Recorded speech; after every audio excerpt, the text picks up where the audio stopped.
بسم اللہ الرحمن الرحیم۔ کتاب الاقراء۔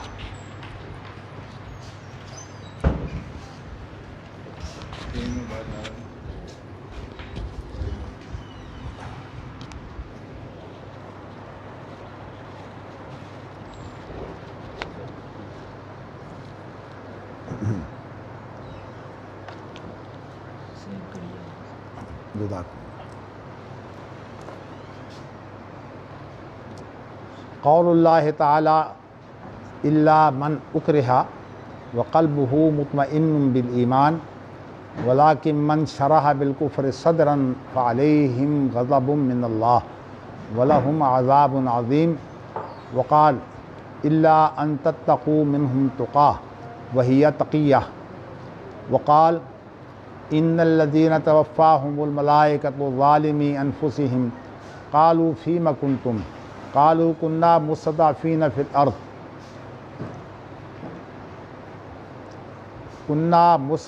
في الأرض قالوا ألم تكن أرض الله واسعة فتهاجروا فيها فأولئك مأواهم جهنم وساءت مصيرا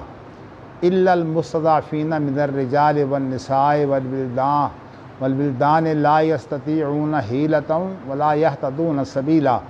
فأولئك عسى الله أن يعفو عنهم وكان الله عفوا غفورا فعذر الله المستضعفين الذين لا يمتنعون من ترك ما أمر الله به والمكره لا يكون إلا مستضعفا غیر ممتنع من فعل ما امر به وقال الحسن التقی الى یوم القیامہ وقال ابن عباس فی من یکرہہ اللصوص فیطلق لیس بشیء وبه قال ابن عمر وابن الزبیر والشعبی والحسن وقال النبی صلی اللہ علیہ وسلم الاعمال بالنیہ۔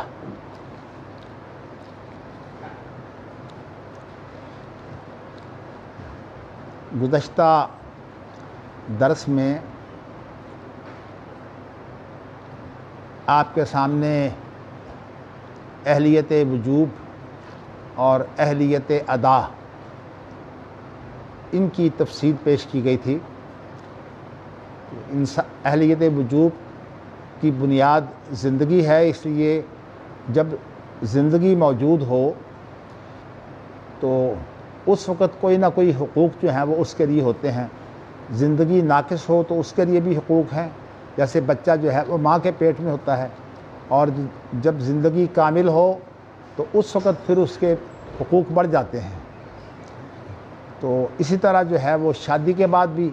حقوق کا مسئلہ جو ہے وہ پیدا ہوتا ہے، خاص طور پر میاں بیوی کے درمیان۔ تو اہلیت وجوب جو ہے اس کا تعلق زندگی سے ہے، اور ایک دوسری اصطلاح ہے اہلیت ادا، یعنی ایک چیز کو جو ہے ادا کرنے کی، بجا لانے کی اہلیت موجود ہے، اور ادا کرنا اور بجا لانا جو ہے اس کے لیے بنیاد انسان کا عقل و شعور ہے۔ اگر عقل جو ہے وہ کامل نہ ہو تو کچھ ایسی چیزیں ہیں جو اس کے لیے رکاوٹ بنائی جا سکتی ہے، جیسے کہ ایک بچہ جو ہے وہ جوان تو ہو گیا، لیکن اس بچے کو ابھی اتنی سوجھ بوجھ نہیں ہے کہ اپنے مال کی حفاظت کر سکے یا اپنے حقوق لے سکے، تو اس وقت جو ہے وہ اس بچے کے لیے مسئلہ ہے حجر کا، اور حجر یہ ہوتا ہے کہ کسی کو جو ہے وہ یہ دیکھ کر کہ وہ عقل و بصیرت کا حامل نہیں ہے تو اس کے مال کے بارے میں جو ہے وہ یہ پابندی لگائی جائے کہ ابھی یہ مال اس کو نہ دیا جائے، بلکہ اس ولی کے پاس، اس سرپرست کے پاس رہے جو اس کی جو ہے وہ خیر خواہی کر سکتا ہے۔ تو چونکہ اکراہ کا مسئلہ جو ہے یہ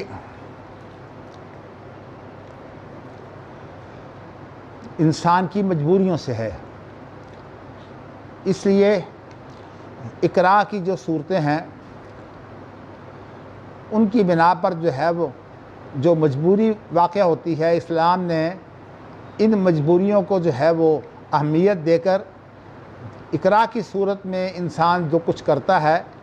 اسے معاف کر دیا ہے، جبکہ اس کا دل جو ہے وہ اس پر راضی نہ ہو۔ تو اصل مسئلہ جو ہے وہ اقراء کا ہے،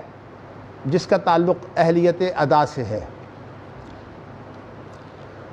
دوسری بات جو ہے وہ اقراء کے قریب المعنی لفظ جو ہے وہ لفظ تقیہ ہے۔ تقیہ کا معنی کہ انسان اپنے بچاؤ کے لیے کوئی ایسی راہ اختیار کرے کہ وہ اپنے آپ کو بچا لے تاکہ وہ اپنی ذمہ داریاں جو ہیں وہ صحیح طرح پوری کر سکے، جبکہ جو دوسرے لوگ ہیں وہ جو ہے وہ اسے مجبور کر رہے ہوں ایسے کام پر جس پر اس کا دل نہ ہو۔ تو اقراء کے اندر بنیادی بات جو ہے وہ انسان کی دلی رضا ہے۔ اسی لیے امام بخاری نے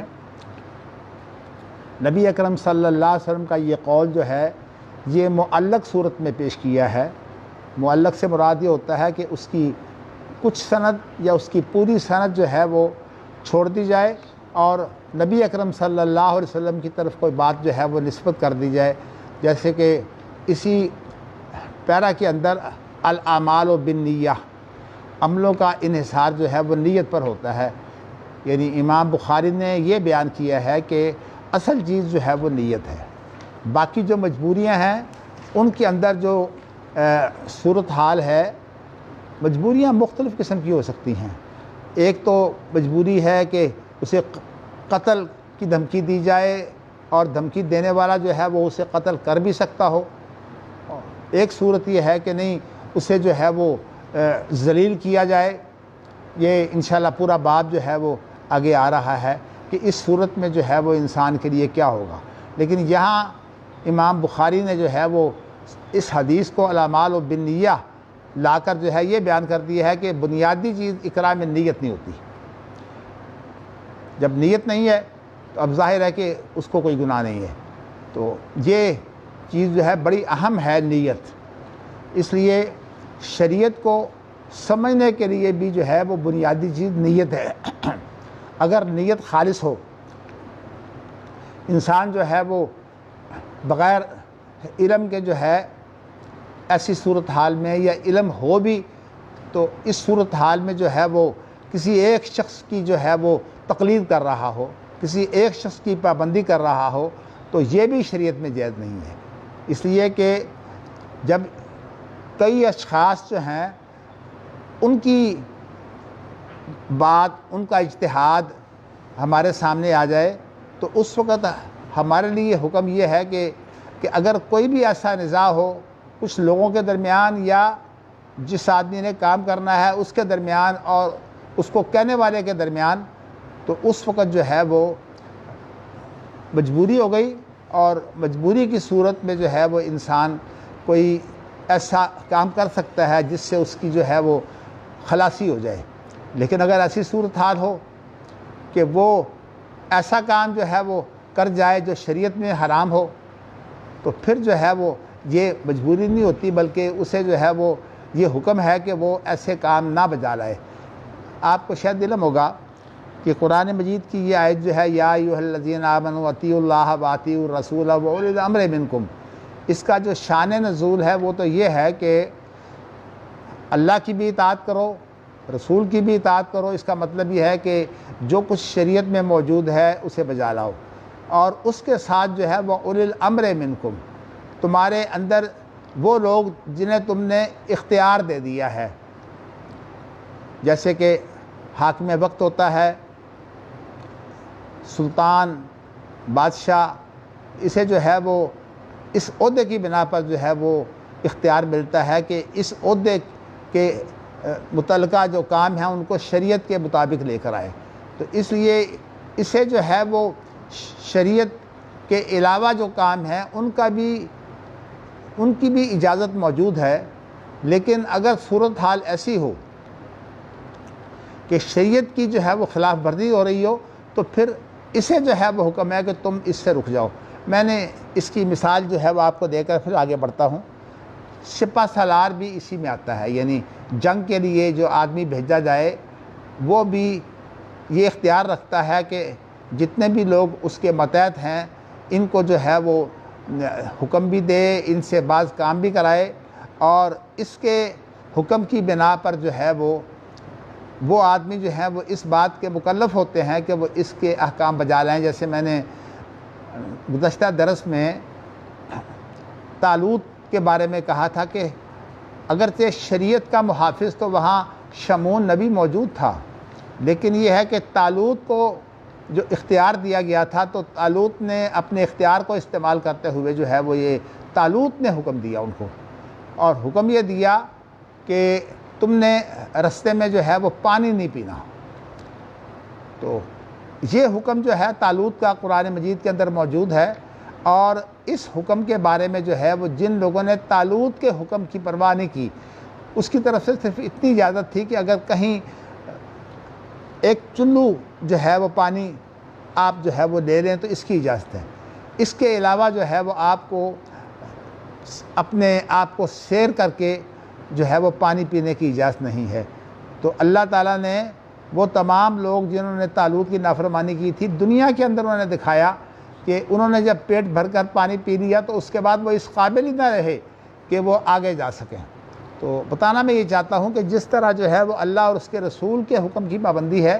اسی طرح جو حکمران ہوتے ہیں یا سپہ سالار جو ہوتے ہیں، اسی طرح جو ہیں وہ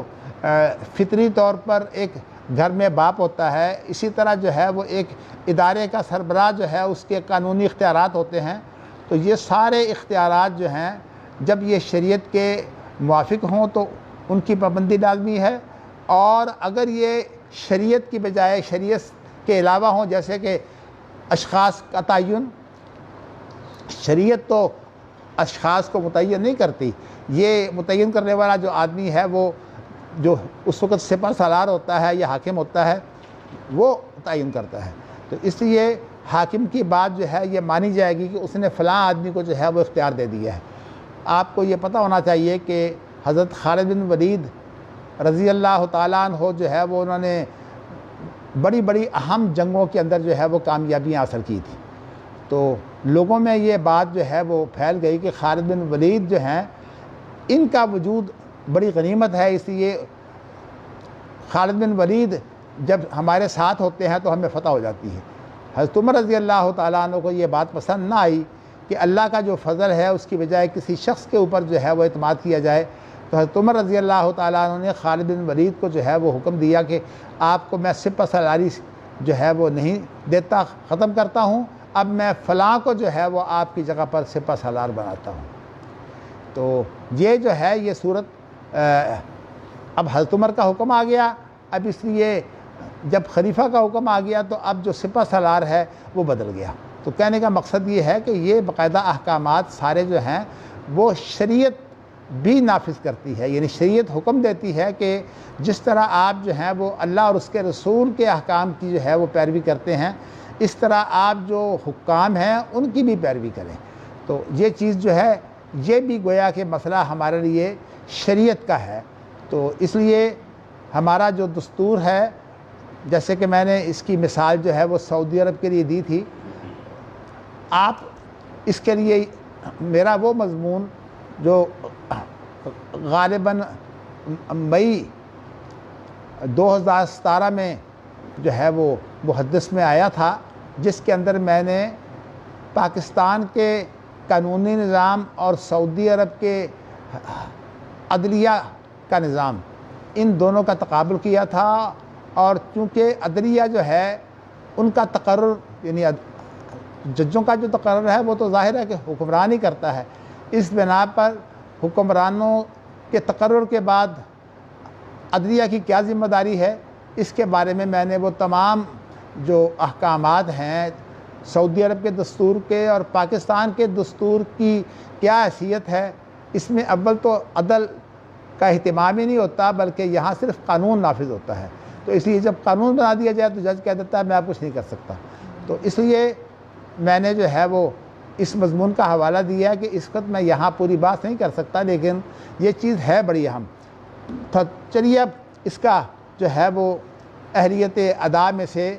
ایک شکل جو ہے وہ بڑی اہم، وہ اکراہ بھی ہے۔ تو امام بخاری اکراہ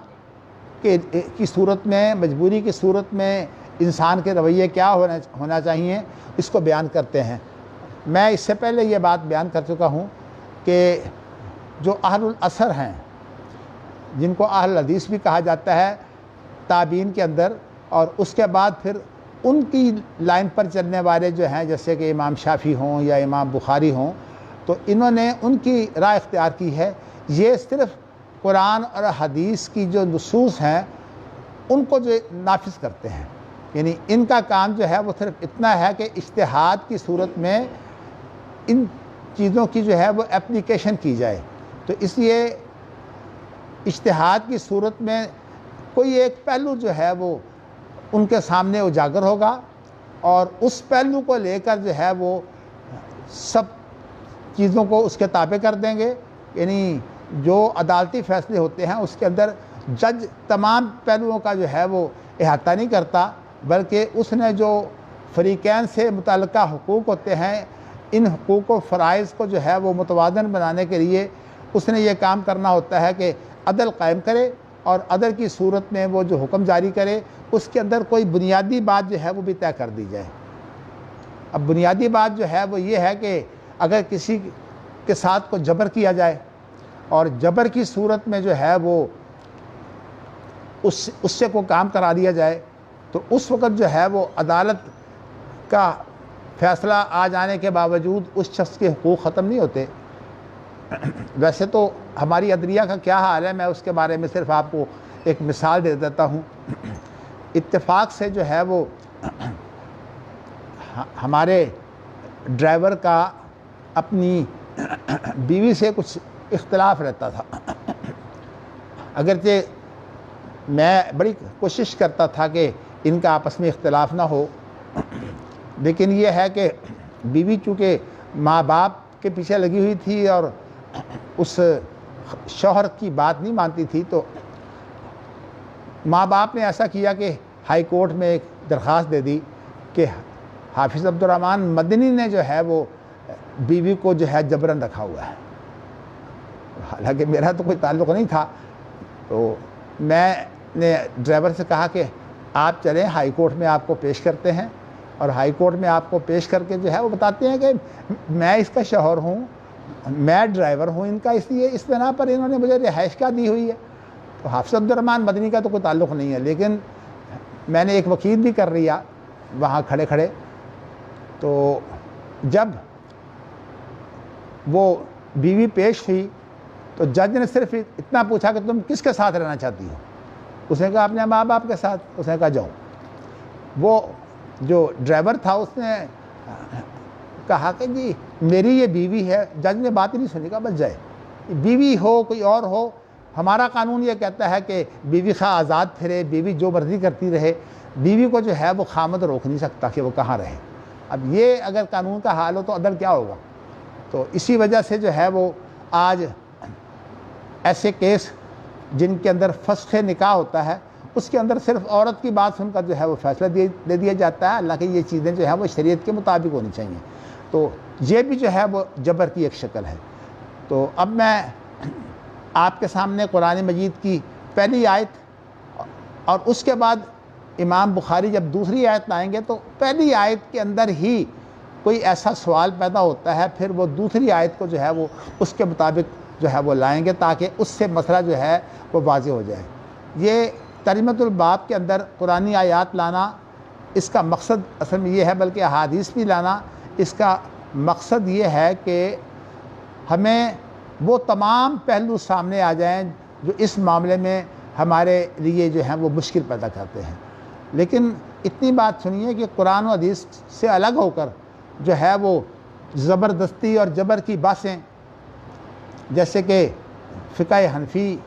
میں ہے، تو ان چیزوں کی جو ہے وہ آپس میں ٹکراؤ کی صورتحال نہیں پیدا کرنی چاہیے۔ حتیٰ کہ علماء نے یہ بھی کہا ہے کہ فقہی ٹکراؤ جو ہے وہ انسان کو غلط لائن کی طرف لے جاتا ہے۔ اس لیے آپ جب بھی کوئی فقہی ٹکراؤ ہو تو اس وقت جو ہے وہ آپ شریعت کو دیکھیں، کیونکہ آپ کا جو اصل جو ہے وہ شریعت ہے اور وہ وہی ہے۔ گویا کہ جب بھی کوئی معاملہ ہو تو ہمیں وہی سے فیصلہ کرنا چاہیے۔ جیسے قرآن مجید کی یہ آیتیں، جن میں سے ایک آیت میں آپ کے سامنے پڑھ دیتا ہوں، وَمَن لَّمْ يَحْكُم بِمَا أَنزَلَ اللَّهُ فَأُولَٰئِكَ هُمُ الْكَافِرُونَ۔ تو اسی طرح جو ہے وہ مَن لَّم يَحْكُم بِمَا أَنزَلَ اللَّهُ فَأُولَٰئِكَ هُمُ الظَّالِمُونَ الْفَاسِقُونَ، یہ آیتوں کے آخر میں جو ہیں وہ الفاظ ہیں، اور بنیاد اس میں یہ ہے کہ جو شخص جو ہے وہ اللہ کی اتاری ہوئی چیز سے فیصلہ نہ کرے۔ تو اس لیے یہ بات بڑی اہم ہے کہ اللہ کی اتاری ہوئی چیز جو ہے اس کے مطابق فیصلہ ہونا چاہیے، اور جو شخص جو ہے وہ اللہ کی اتاری ہوئی چیزوں کے علاوہ فقہی تقابل شروع کر دیتا ہے،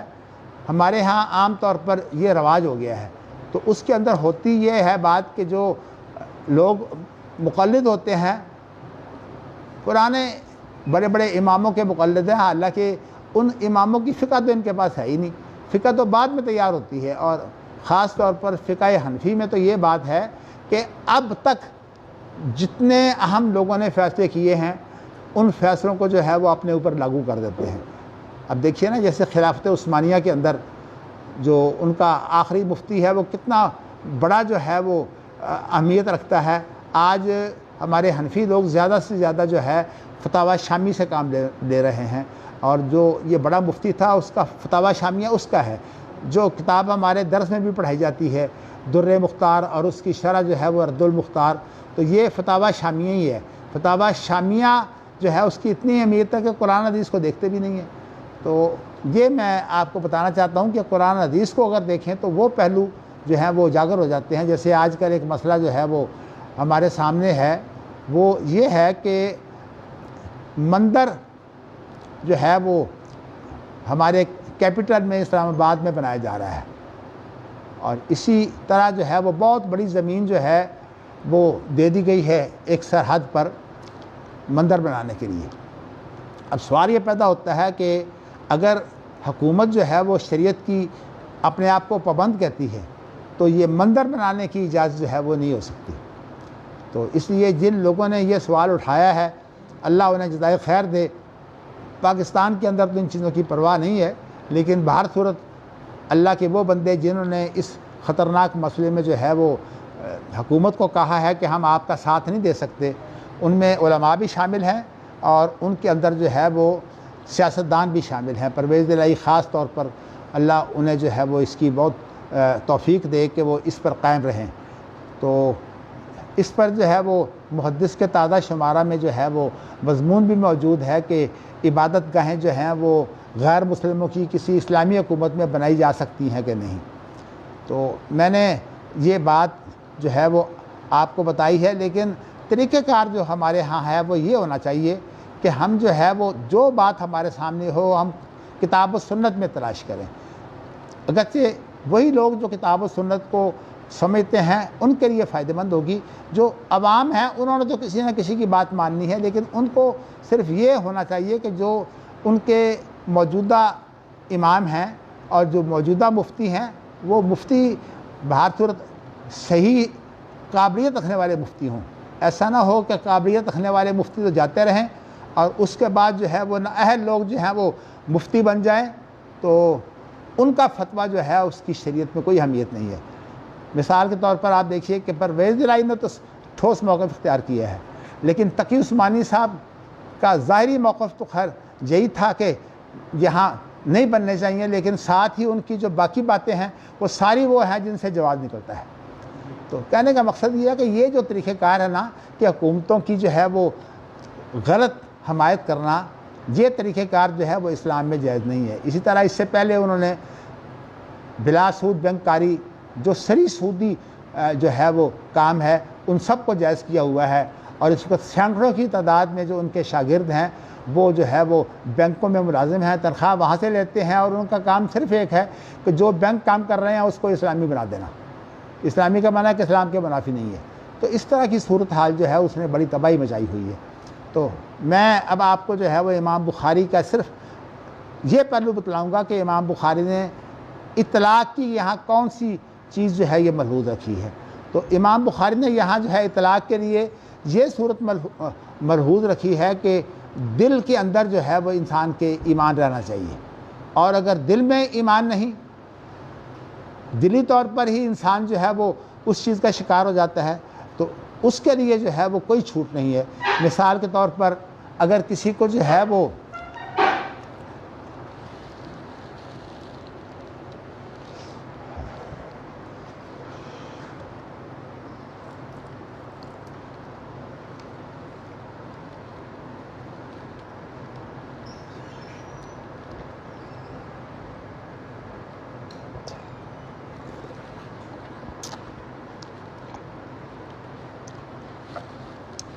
ایک جوان مرد اس کو مجبور کیا جاتا ہے کہ تم جو ہو وہ کسی کے ساتھ جو ہے وہ جنسی فعل کرو۔ وقتی طور پر تو اسے مجبور کیا جاتا ہے، جیسے کہ ہمارے ہاں یہ مسئلہ ہے کہ 3 طلاقوں کو ایک وقت میں دی ہوئی 3 طلاقوں کو ایک شمار کر کے 3 شمار کر کے اس بیوی کا نکاح جو ہے وہ پھر کسی ڈرائیور سے، کسی باورچی سے، جو یا ایسی صورت بھی ہے کہ جس آدمی کے ساتھ نکاح ہے اس کے بھائی سے نکاح کر دیا جاتا ہے،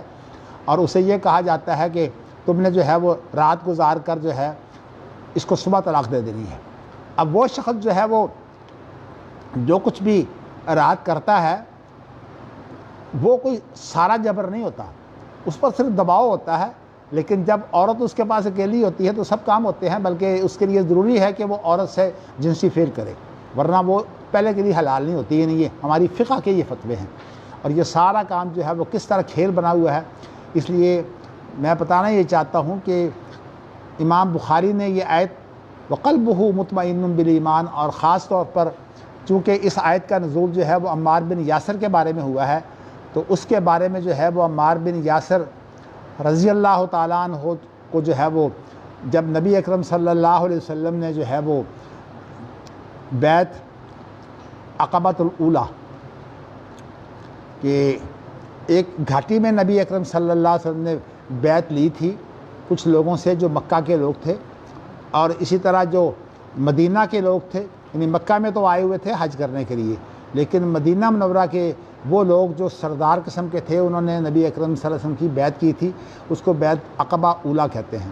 تو یہ جو بیعت ہے یہ نبی اکرم صلی اللہ علیہ وسلم نے جب کر لی تو پھر اس کے بعد نبی اکرم صلی اللہ علیہ وسلم نے کچھ لوگوں کو جن پر بہت سختیاں تھیں ان کو جو ہے وہ لکھا کہ تم جو ہے وہ آ جاؤ۔ اس میں صہیب بھی ہیں، اس کے اندر جو ہے وہ خباب بھی ہیں، ان کے اندر بلال بھی ہیں، اسی طرح ان کے اندر جو ہے وہ عمار بن یاسر بھی ہیں۔ تو ان لوگوں کو، ان کے ساتھ کچھ اور لوگ بھی تھے، ان کو جو ہے وہ کہا گیا کہ آپ مدینہ منورہ آ جائیں، ہجرت کریں۔ تو اس کے اندر جو ہے وہ باقی نے تو ہجرت کرنے میں کامیابی حاصل کر لی ہے، عمار بن ناصر جو ہیں وہ ان کے عمار بن یاسر جو ہیں وہ ان کے ہاتھ آ گئے، اور انہوں نے جو ہے وہ ان کو بہت مارا بھی، اور مارنے کے بعد جو ہے وہ ان کو پانی کے اندر غوطے دیے۔ اب ظاہر ہے کہ پانی کے اندر جب انسان کو غوطے دیے جاتے ہیں اور تھوڑی دیر زیادہ رکھا جائے تو انسان جو ہے وہ ختم بھی ہو سکتا ہے۔ تو انہوں نے جو ہے وہ جب یہ دیکھا کہ سختی بہت بڑھ گئی ہے تو انہوں نے جو ہے وہ کہا کہ میں تو اصل میں چھوڑ بیٹھا ہوں، نبی اکرم صلی اللہ علیہ وسلم کا تو میں اس وقت باغی ہوں، تو آپ جو ہے وہ میری بغاوت کو اہمیت نہیں دے رہے، میں تو اسلام کو بھی چھوڑ بیٹھا ہوں، ان کو بھی چھوڑ بیٹھا ہوں۔ تو اس طرح جو ہے وہ انہیں یقین دلایا، تو انہوں نے سمجھ لیا کہ ابھی ہمارا ساتھی بن گیا ہے۔ تو نبی اکرم صلی اللہ علیہ وسلم جو ہے وہ جا رہے تھے کہ رستے میں دیکھا کہ عمار بن یاسر جو ہیں وہ زار و کتار رو رہے ہیں۔ آپ ان کے قریب آئے، آپ نے ان کے آنسو پونجے، اور آنسو پونجنے کے بعد آپ نے انہیں کہا کہ عمار کیا بات ہے؟ کہنے لگے کہ میں یہ کام کر کے آیا ہوں۔ نبی اکرم صلی اللہ علیہ وسلم نے فرمایا کہ کوئی بات نہیں، تیرا دل کیسا تھا؟ اس نے کہا دل تو میرا مطمئن تھا اسلام پر۔ کہا پھر تیرے لیے کوئی گناہ نہیں، اگر دوبارہ تیرے ساتھ ایسا معاملہ ہو تو پھر بھی یہی کرنا۔ تو کہنے کا مقصد یہ ہے کہ نبی اکرم صلی اللہ علیہ وسلم نے ایسی صورتیں جو ہیں وہ بتائی ہیں۔ اصل جو بات ہے نا، میں فقہ کی کتابوں میں لمبی چوڑی شروط لکھی ہوئی ہیں،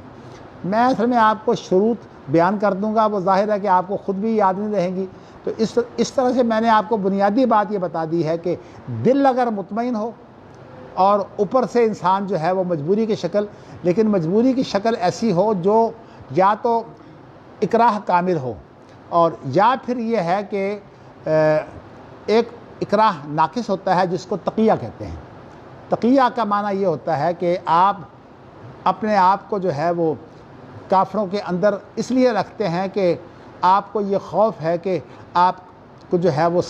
مارا جائے گا یا آپ کا مال جو ہے وہ لوٹ لیا جائے گا، تو اس وقت جو ہے وہ آپ انہی میں رہتے ہیں اور یہ ظاہر کرتے ہیں کہ آپ ان کے ساتھی ہیں، لیکن حقیقت میں آپ کا دل جو ہے وہ ان کے ساتھ نہیں ہوتا۔ تو قرآن مجید کی جو آیت ہے نا، لا يتخذ المؤمنون الکافرین اولیاء من دون المؤمنین ومن يفعل ذلك فلیس من اللہ فی شیء الا ان تتقوا منهم تقاۃ۔ تو یہ آیت جو ہے یہ خاص طور پر ان کے لیے امام بخاری لائے ہیں، الا ان تتقوا منهم تقاۃ کے اندر جو ہے یہ دلیل موجود ہے کہ آپ اگر ایسی حالت میں ہوں تو آپ کو جو ہے وہ یہ صورت جائز ہے۔ تقیہ یا تقا کے معنی ہوتے ہیں کہ ایک چیز جو ہے وہ ظاہر نہ کرنا لیکن دل میں جو ہے وہ موجود ہو۔ تو ایسے بہت سے لوگ تھے کہ وہ اپنا اسلام ظاہر نہیں کرتے تھے لیکن دل کے اندر اسلام موجود تھا، تو جن کے اوپر سختیاں ہو رہی تھیں نبی اکرم صلی اللہ علیہ وسلم نے ان کو تو بلا لیا، لیکن جن کے اوپر سختیاں نہیں ہوتی تھیں تو وہ وہیں رہے۔ تو اس طرح نبی اکرم صلی اللہ علیہ وسلم جو ہیں انہوں نے گویا کہ تقیہ جو ہے وہ ان کے لیے جائز رکھا۔ قرآن مجید کی یہ جو بات ہے الا ان تتقوا منہم تقاۃ، ہاں اگر ایسی صورتحال ہو کہ تم جو ہے وہ وہاں تقیہ کی صورت اختیار کر لو، اس کے بعد میں امام بخاری نے اس کا ترجمہ بھی کر دیا ہے وہی تقیہ، ان تقا کا ترجمہ تقیہ ہے، دونوں لفظ جو ہیں وہ استعمال ہوتے ہیں۔ اور خاص طور پر یہ جو تقیہ ہے نا، اس کے متعلق پھر ایک مسئلہ اور پیدا ہوتا ہے۔ وہ مسئلہ یہ پیدا ہوتا ہے کہ انسان جو ہے وہ تقیہ کرے لیکن صورتحال ایسی ہے کہ اسے کہیں بھاگ جانے کی جو ہے وہ صورت اس کے لیے بن سکتی ہے۔ تو اگر ایسی صورت ہو کہ وہ بھاگ جائے، ہجرت کر لے، تو اس صورت میں بھی جو ہے اس کا تقیہ پھر جائز نہیں ہوگا۔ تو جب اس کے لیے ہجرت کی گنجائش ہے، جیسے کہ باقی لوگوں نے ہجرت کی ہے اور وہ ہجرت میں کامیاب ہو گئے اور جو قابو آ گیا اس کو نبی اکرم صلی اللہ علیہ وسلم نے اجازت دے دی، تو اب قرآن مجید کی وہ آیت لائے ہیں جس میں کہ لوگوں کو ہجرت کی ترغیب ہے، اور اس بنا پر کہ ان کی جو باتیں ہیں وہ ایسی صورت نہیں تھی کہ ان کے لیے جو ہے وہ وہیں رہیں، اور جیسے ہمارے ہاں آج کل لوگ جو ہیں ان ملکوں میں جہاں کہ اذان بھی جو ہے وہ اونچی نہیں ہوتی، یہ بڑی علامت ہے کہ جہاں اذان اونچی ہو وہاں جو ہے وہ حملہ نہیں کیا جا سکتا۔ تو بہر صورت ان ملکوں میں جا کر جو ہے وہ اپنی معاشی حالت کو بہتر بناتے ہیں، ان کے لیے بالکل یہی صورتحال ہے کہ وہ جو ہیں وہ اگر وہاں مسلمانوں کو جو ہے وہ اپنے دین پر عمل کرنے کی اجازت نہیں دیتے تو پھر ان کو حکم ہے کہ وہ وہاں نہ رہیں، وہاں سے ہجرت کر جائیں۔ میں آپ کو اپنا واقعہ بتانا چاہتا ہوں کہ میں نے جب یہ سنا کہ بہت پراپوگنڈا کیا جاتا ہے کہ برطانیہ کی جو اسٹیٹ ہے یہ ویلفیئر ہے، تو میں نے کہا کہ ویلفیئر اسٹیٹ بڑا اچھا تصور ہے۔ تو میں پھر انگلینڈ کے سفر پر گیا، لیکن میری یہ خواہش تھی کہ میں جو ہے وہ ویسے میں نے کہا تھا میں 15 دن کا جو ہے وہ سفر جاتا ہوں، لیکن میں تو 12 دن کے اندر ہی وہاں سے واپس آ گیا۔ مجھے خطرہ یہ تھا کہ کہیں یہاں موت نہ آ جائے۔ تو اور میں اگرچہ انگلینڈ کا جائزہ لینے کے لیے گیا تھا کہ انگلینڈ کے حالات کیا ہیں، وہ ایک پورا میرا جو ہے وہ لیکچر ہو سکتا ہے کہ انگلینڈ کے حالات میں نے کیا دیکھے۔ میں نے آپ کو صرف یہ بتانا ہے کہ یہ لوگ جو ہیں، اس کا ترجمہ آیت کا یہ ہے کہ ان الذین توفاہم الملائکۃ ظالمی انفسہم، وہ لوگ جنہیں فرشتے ان کی جان قبض کرتے ہیں اور ان لوگوں کی حالت یہ ہے کہ انہوں نے اپنی جانوں پر زیادتی کی ہوتی ہے، تو ان کو پوچھتے ہیں قالوا فیما کنتم، ان سے پوچھتے ہیں فیما کنتم، تم کن لوگوں میں کس حال میں تم تھے جی؟ تو وہ جواب دیتے ہیں کننا مستضعفین فی الارض، ہم تو زمین میں کمزور تھے، تو کمزوری کی بنا پر ہم وہاں رہے ہیں اور ہم نے اسلام کا جو ہے وہ کام نہیں کیا۔ اسی لیے میں نے آپ کو یہ بتایا تھا کہ ایک صاحب جو ہمیں قرآن مجید کی اس آیت کو بار بار پڑھ کے جو ہے تیار کرتے تھے کہ ہم پاکستان سے ہجرت کر جائیں، تو میں نے اپنے بزرگ جو ہے وہ چچا حافظ عبداللہ محدث روپڑی سے اس کا ذکر کیا، تو کہنے لگے کہ آپ یہ بتائیے کہ اگر کوئی شخص جو ہے وہ دین کا کام کر رہا ہو اور دین کے کام کی اسے اجازت ہو، تو وہاں سے ہجرت کی جو ہے وہ صرف اس کے لیے ضروری ہوتی ہے جو دین کا کام نہ کرے، اور جو دین کا کام کرنے والا ہو اس کے لیے تو ہجرت کی بجائے وہاں دین کی دعوت کا کام کرنا چاہیے۔ اس پر میں بڑا مطمئن ہو گیا، لیکن میں نے یہ بات اسی وقت سے طے کر لی تھی کہ میں نے اپنی ساری زندگی جو ہے وہ دین کا کام کرنا ہے۔ اگرچہ میں کمزور ہوں، لیکن اس کے باوجود الحمدللہ میری پوری زندگی جو ہے، آپ یوں سمجھیے کہ تقریباً 60 سالہ میری زندگی جو ہے وہ دین کے کاموں میں گزری ہے۔ میں نے اگر جو ہے وہ انگلینڈ کا یا سفر کیا ہے تو وہ میں نے سفر بھی جو ہے صرف یہ دیکھنے کے لیے کہ ویلفیئر اسٹیٹ کیسے ہوتی ہے۔ اسی طرح پھر بنیادی حقوق کی بات جو ہے وہ بہت چلتی تھی۔ میں نے پھر کچھ سال کے بعد جو ہے وہ امریکہ کا پھر دورہ کیا، تو امریکہ کا دورہ میرا 2 دفعہ تھا، اور میں نے وہاں یہ دیکھا کہ بنیادی حقوق کی کیا حیثیت ہے۔ تو یہ چیزیں جو ہیں میں نے اپنی آنکھوں سے جائزہ لینے کے لیے جو ہے وہ کام کیا۔ تو اس آیت کا جو ترجمہ ہے وہ یہ بتا رہا ہے کہ وہ لوگ حقیقت میں مکرہ نہیں تھے، یعنی حقیقت میں وہ مجبور نہیں تھے، لیکن انہوں نے جو ہے وہ ایسے ہی کہ ہمیں وہاں جا کر بھی کیا ملنا ہے، یہاں ہمارے پاس مال بھی ہے، گھر بھی ہیں، سب کچھ ہے، جیسے کوئی ہجرت کی جو تکلیفیں ہوتی ہیں انہوں نے ہجرت نہیں کی۔ اصل میں بات یہ ہے کہ یہ رزق جو ہے اس کا تعلق جو ہے وہ اللہ کے ساتھ ہے، اور جب کوئی انسان جو ہے وہ ہجرت کرتا ہے تو پھر اللہ تعالیٰ اسے جو ہے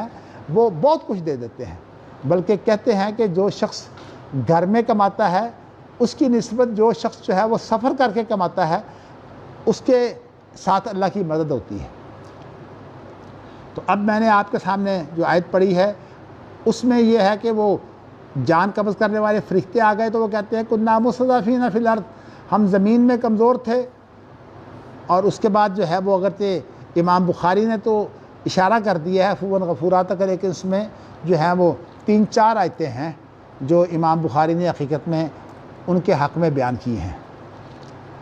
تو آپ میں سے کوئی قرآن کا حافظ ہے؟ ذرا پڑھ دیں جی۔ ہاں، ان اللہ دیکھ کے کیوں پڑھتے ہیں؟ حافظ نہیں آپ؟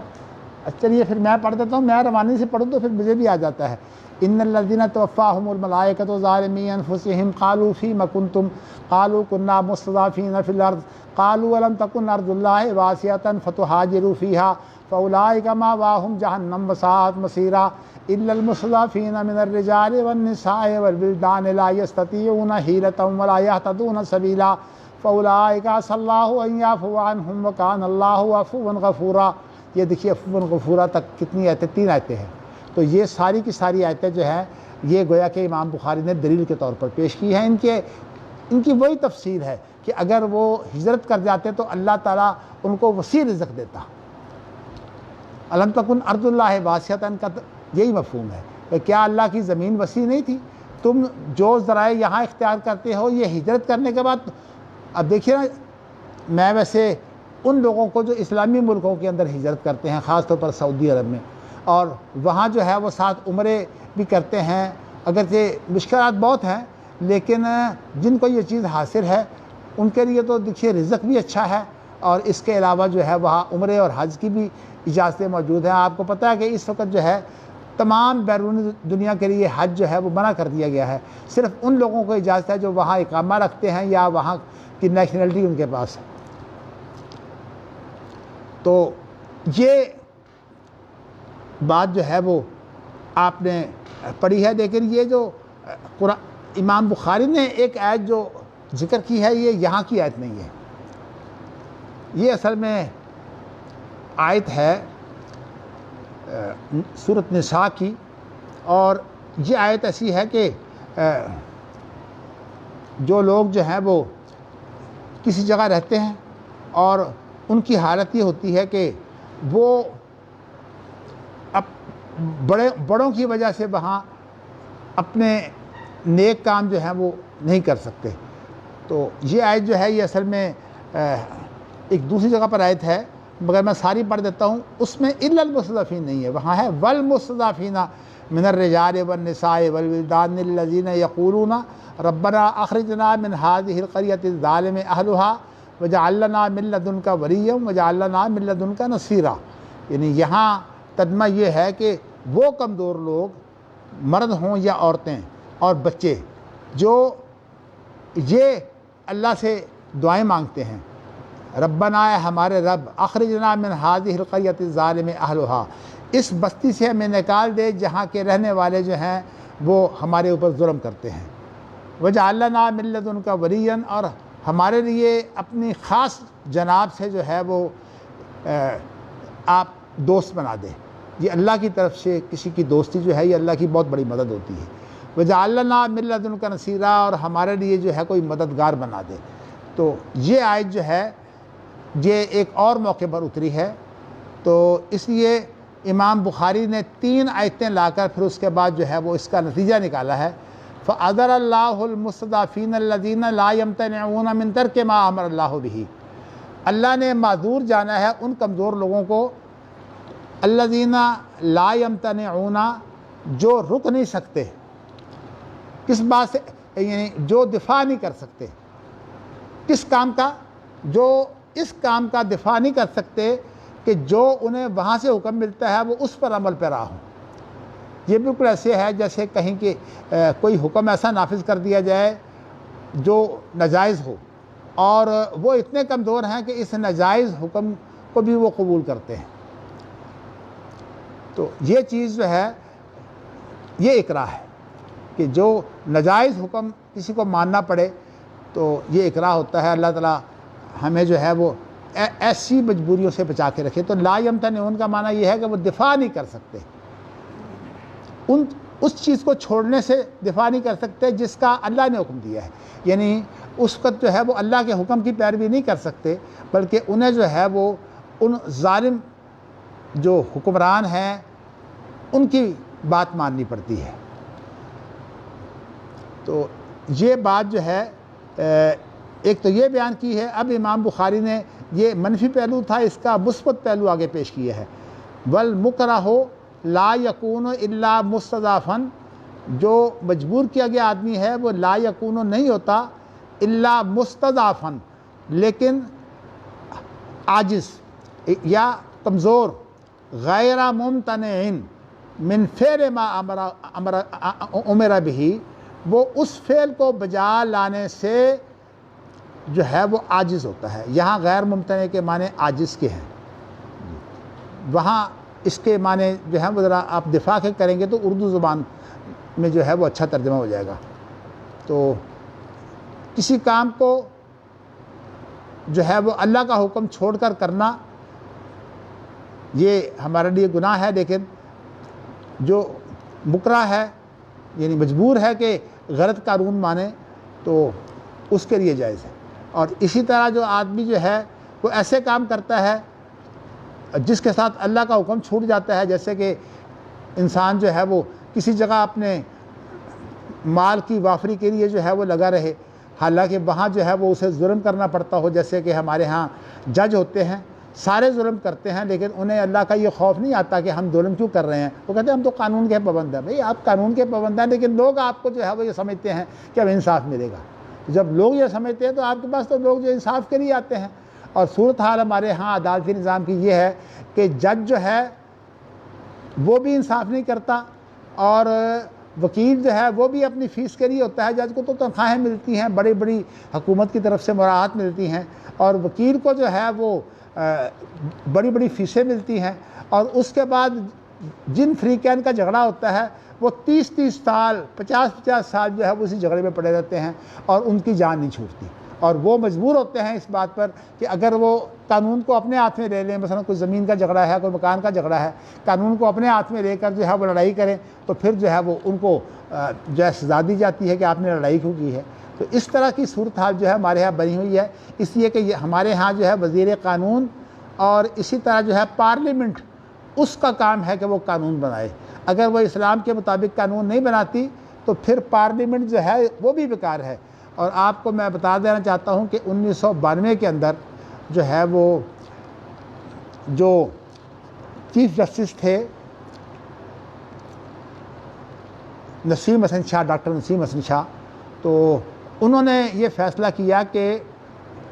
ہمارے دستور کے اندر جو قرارداد مقاصد ہے جس کے اندر اسلامی جو ہے وہ ہدایات ملحوظ رکھی گئی ہیں، ساری نہیں، کچھ اسلامی ہدایات ملحوظ رکھی گئی ہیں، تو اس کو جو ہے وہ برتری دے دی جائے، یہ ان کے پاس دعویٰ تھا. تو انہوں نے جو ہے فیصلہ کیا کہ ہمارا کام ہی نہیں ہے، ہمارا کام یہ نہیں ہے کہ ہم یہاں اسلام نافذ کریں. یہ قرارداد مقاصد جو کچھ بھی ہے، باقی جو قانون ہیں ان پر یہ جو ہے وہ غالب نہیں ہے. اصل میں جس چیز کا دعویٰ کیا گیا تھا وہ یہ دعویٰ کیا گیا تھا کہ ایک شخص کو جو ہے اس کے ورثاء جو ہیں وہ قاتل کو معاف نہیں کرتے، لیکن عدالت یا حکومت یعنی حکمران جو ہیں صدر یا گورنر وہ اس کو معاف کر دیتا ہے. تو اس صورت میں جو ہے وہ اس کے لیے کیا ہے؟ تو انہوں نے فیصلہ دیا کہ نہیں، جن کو جو ہے وہ حکمران نے چھوڑ دیا ہے وہ ان کا سب کچھ جو ہے وہ ٹھیک ہے. تو اس طرح کے جو فیصلے ہیں اس نے، اور سپریم کورٹ کا یہ فیصلہ ہے 5 ججوں کا، جو غالباً 7 ججوں کا، اور وہ فیصلہ جو ہے وہ آج تک ہمارے گردن کا طوق بنا ہوا ہے. تو یہ مضمون جو میں نے لکھا ہے اس کو آپ ضرور پڑھیے. مئی 2017 کا جو پرچہ ہے اس کے اندر پاکستان کا عدالتی نظام اور سعودی عرب کا عدالتی نظام، اس کے اندر میں نے دونوں کے دساتیر کا بھی تقابل کیا ہے. تو میں نے آپ کو یہ بتا دیا. اچھا، یہ محدث جو ہے یہ آپ کو اگر نہ ملے تو ہماری جو muhaddis.com جو ہے نا ویب سائٹ، اس پر جو ہے وہ سارے محدث موجود ہیں، تو وہاں سے نکال کر جو ہے یہ مضمون پڑھا جا سکتا ہے.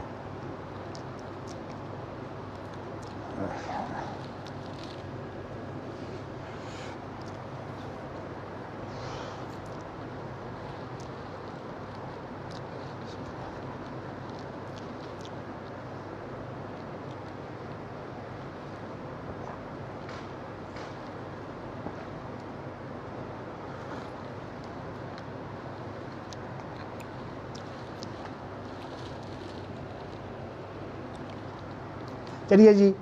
یہ اب ترجمہ آپ نے سن لیا، دوبارہ سن لیجئے. اللہ نے ان کمزوروں کو معذور سمجھا ہے جو دفاع نہیں کر سکتے اس حکم سے، یعنی اس کو چھوڑ کر، اس حکم کو چھوڑ کر جو غلط ہے اس کو نہیں، جو اللہ کا حکم ہے اس کو چھوڑنے پر مجبور ہے. کیونکہ آگے ہے ما امر اللہ بھی، یعنی اللہ نے جو حکم دیا اس کو چھوڑنے پر مجبور ہوتے ہیں. اور مکرہ کی تعریف امام بخاری نے پھر خود کی ہے، لا یکون الا مستضعفا. وہ جو مجبور ہے وہ ایسا کمزور آدمی ہوتا ہے جو اس کام کو بجا لانے سے عاجز ہوتا ہے جس کام کو اسے جو ہے وہ اللہ کی طرف سے حکم دیا گیا ہے. وقال الحسن، اور حسن بصری کہتے ہیں التقیۃ الی یوم القیامہ، تقیہ جو ہے یہ قیامت تک ہے. یعنی انسان اگر جو ہے وہ مجبور ہو حالات سے، جیسے کہ آج کے حالات ہیں، آج کے حالات میں کوئی ہجرت نہیں کر سکتا،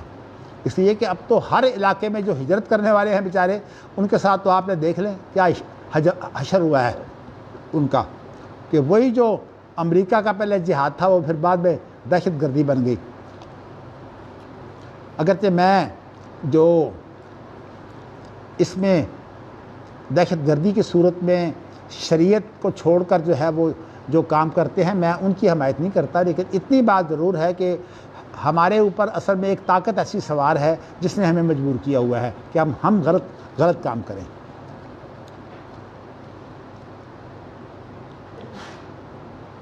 وقال ابن عباس فی من یکرہ اللصوص فیطلق لیس بشیء، اور ابن عباس کہتے ہیں اس شخص کے بارے میں جس کو جو چور ڈاکو جو ہیں وہ مجبور کر دے. فیطلق، کس بات پر مجبور کرے کہ تو اپنی بیوی کو طلاق دے، تو لیس بشیء، ایسی کوئی طلاق نہیں ہوتی. اور یہ جو فتویٰ ہے یہ وبہ قال ابن عمر، یہ عبداللہ بن عمر کا بھی یہی فتویٰ ہے، عبداللہ بن زبیر کا بھی یہی فتویٰ ہے، اور شعبی کا بھی یہی فتویٰ ہے، اور حسن کا بھی یہی فتویٰ ہے۔ پہلے دو جو ہیں وہ صحابی ہیں اور دوسرے دو جو ہے یہ تابعی ہیں۔ اور پھر امام بخاری نے اپنی بات ختم کی ہے اس پر، وقال النبی، اللہ کے رسول صلی اللہ علیہ وسلم نے فرمایا الاعمال بالنیہ، اعمال کا انحصار جو ہے وہ نیت پر ہوتا ہے۔ تو اس بنا پر جو ہے وہ صرف نیت تمہاری ٹھیک رہنی چاہیے، باقی جو ہے وہ اگر تم اس جگہ کو کوئی دعوت دین کا کام نہیں کر سکتے تو پھر وہاں سے ہجرت کر جاؤ، وہاں جہاں دعوت دین کا کام ہو سکے۔ لیکن میں نے آپ کو بتایا کہ آج کے حالات اس کا ساتھ نہیں دیتے، اس بنا پر آج وہ لوگ، وہ حکومتیں جو غیر مسلموں کے ساتھ معاہدے کر کے اپنے لیے راہیں پیدا کرتی ہیں، ان حکومتوں کی بھی کچھ مجبوریاں ہیں۔ تو اس بنا پر یہ بات جو ہے، مجبوریاں یہ ہیں کہ آپ مثلا آپ کی سوچ یہ ہے کہ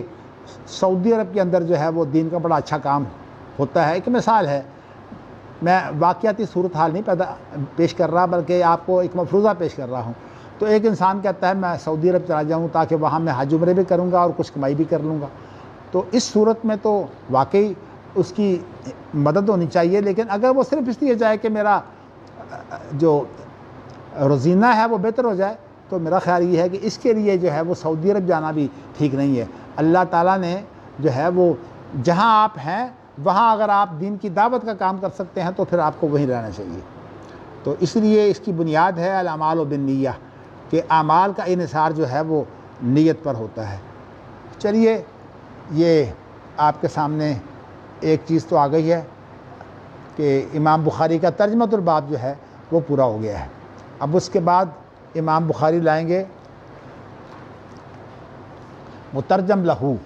یہ مترجم بھی تھا، اب مترجم لہو لائیں گے بعد میں حدیث کی صورت میں، اور پوری سند بھی اس کی ہوگی جو ان مسائل میں جو ہے وہ آپ کی معاون ہوگی، آپ کے لیے بہترین ہدایت ہوگی۔ جی کوئی سوال ہے تو کر لیں، ابھی یہ ایک آدھا منٹ باقی ہے۔